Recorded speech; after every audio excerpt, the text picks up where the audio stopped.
tous les fans de Nicolas Cage vont faire une overdose. Vous êtes prévenus.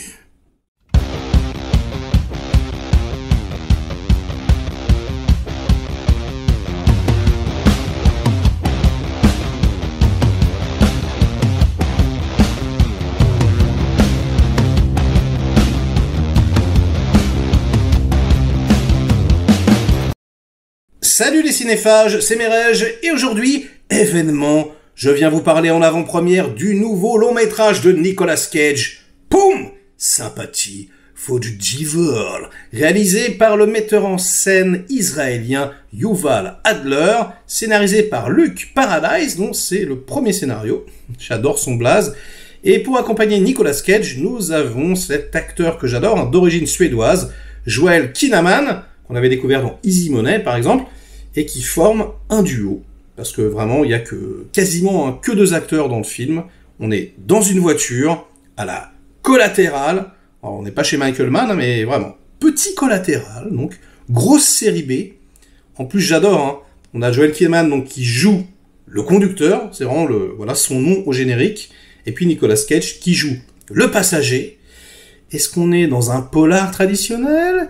Est-ce qu'on est dans un film de vengeance? Est-ce qu'on est dans un autre film dont je tairai le nom, avec une petite saveur Cronenberg, comme ça? Je ne vais pas vous le révéler ici, évidemment, mais sachez qu'on a une grosse saveur Vidéo Club 90, mais quand on avait de la chance. Vous savez, hein, on veut choper le film, voilà, il est plus là, donc on se rabat sur quelque chose qu'on connaît pas, et puis on tombe sur un truc super, limite mieux que ce qu'on voulait prendre, surtout que la plupart du temps on les avait déjà vus au cinéma. Bref, je m'égare. Et là, on a vraiment cette sensation-là. D'où ça sort, ce film? Qui c'est ce réal? Mais qu'est-ce que c'est que ce projet? C'est très bizarre. Écoutez, je vais vous le dire. Moi, vous me connaissez, hein, j'adore Nicolas Cage. C'est une dinguerie. Le truc, il est mais juste exceptionnel. Et pour une raison, j'ai envie de vous dire comme d'habitude, Nicolas Cage. Nicolas Coppola pour les intimes.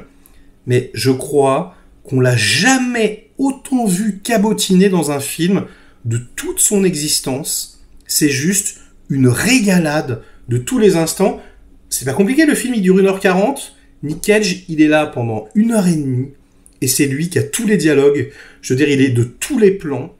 Et mais il fait une sorte de best-of de toute sa carrière, version Barjo. Parce que Cage, il a deux facettes, hein, ne l'oublions pas.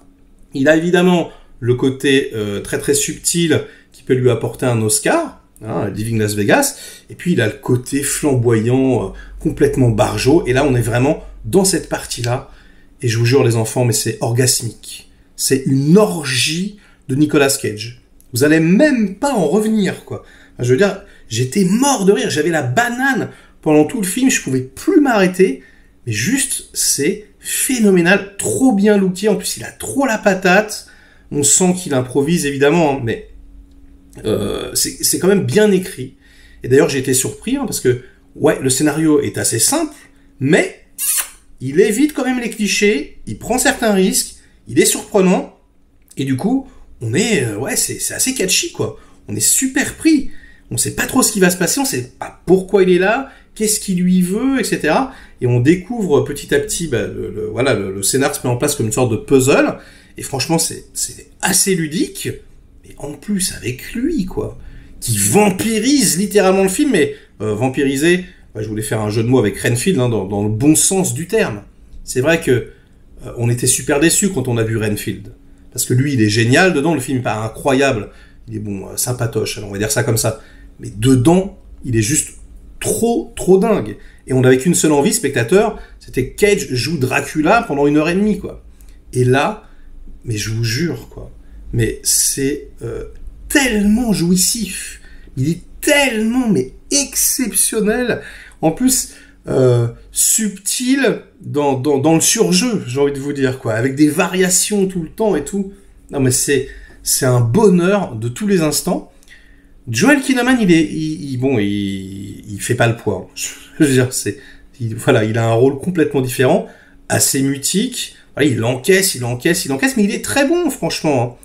Et en plus, c'est marrant parce que ça fait une sorte de passage de flambeau, quelque part, puisque Joel Kinnaman, là, ça y est, c'est tourné, hein, ça va sortir, joue dans le prochain film de John Woo. Donc Cage, il a joué déjà 2 fois pour John Woo, hein, Wind Talkers et Volte-Face. Et du coup, voilà, il y a une sorte de passage de flambeau, comme ça. D'ailleurs, le film de John Woo sera un film complètement sans parole, hein, juste des coups de gun et de la musique pendant 2 heures, on va mourir. Ça s'appelle Silent Night, mais je vous ai fait une petite vidéo, allez la voir. Hein. Et du coup, ouais, le duo fonctionne hyper bien. En plus, voilà, c'est comme je vous dis, quoi, le scénario est assez cool. C'est simple, mais c'est précis, c'est efficace. On a vraiment une pression. Lui, en gros, sa femme va accoucher, et il arrive à l'hôpital. Cage est là, il lui dit allez, prends à gauche, prends à droite, maintenant tu fais ce que je te dis. Et voilà, c'est assez palpitant, quoi. Je veux dire, les motivations du héros, elles sont instantanément palpables, et nous, spectateurs, on s'identifie tout de suite. Donc c'est vraiment très très cool.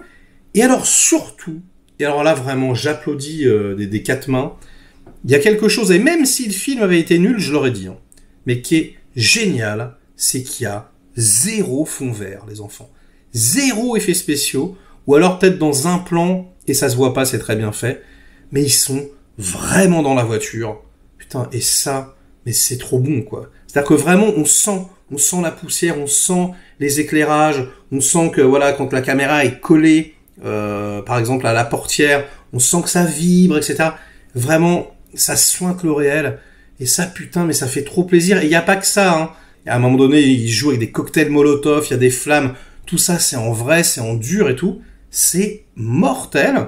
Alors évidemment, c'est pas Michael Mann, franchement, mais le gars s'en sort vraiment bien, hein.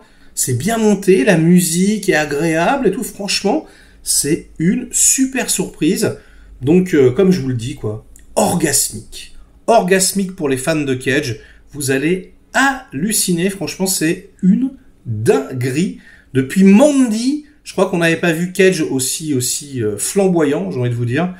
Et d'ailleurs, si vous n'avez pas vu Mandy, jetez-vous dessus, c'est complètement hallucinant. Bref, quand ce film sortira en France, les petits amis, jetez-vous dessus, ça vaut vraiment le coup. Et je pense même que si vous n'êtes pas fan de Nick Cage, vous allez quand même vous faire happer par le truc, parce que c'est trop bon. Franchement, le truc est incroyable. Et sur ces bonnes paroles, ce sera la fin de cette critique. Likez la vidéo si elle vous a diverti, intéressé un minimum. Délikez-la sinon, inondez-moi de commentaires comme d'habitude pour faire marcher le petit robot YouTube. Et nous, on se retrouve très vite pour de prochaines aventures. Ciao!